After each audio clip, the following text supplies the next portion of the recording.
Let's talk about accountability. You and a number of other Democrats have called on Pete Hegseth to resign. Why do you think that is essential? And secondarily, do you think that will ever happen? I don't know whether it will happen, but it has to. Listen, my primary worry here is the line, right? That the Secretary of Defense, who's not the press secretary, right? He's not supposed to be engaged in spin. He's just supposed to tell the truth about the threats that are posed to the country. I mean, the fact that he went out in that first day and said that it didn't happen, he modified that response today to call them attack plans, not war plans. I mean, who cares what you call them? That was classified sensitive information that would have compromised the national security of the country had they gone and gotten in the hands of our enemies.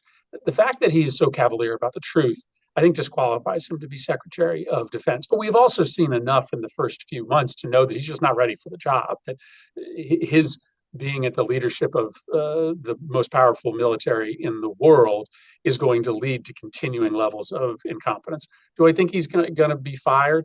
I don't know, but there are a lot better people who are still loyal to Donald Trump who could run that department a lot better than Pete Hegseth. Do you think Republicans on Capitol Hill are taking this security breach seriously? No, they're not. I mean, I'm glad to have seen today the Republican chairman of the Armed Services Committee in the Senate call for an independent investigation. But again, other Republicans who have been critical have said, well, they made a mistake and it's fine as long as they fix it. But of course, the administration isn't saying they're going to fix it. They're not apologizing for what happened. They are still acting as if they did nothing wrong. And remember, they violated the law. I mean, this isn't just a matter of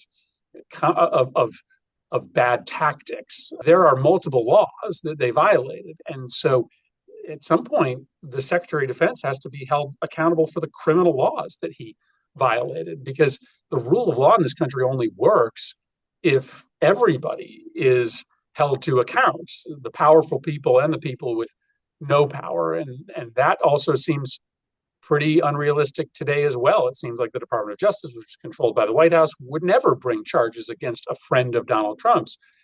They seem much more interested in bringing charges or threatening charges against people who are political enemies of the president.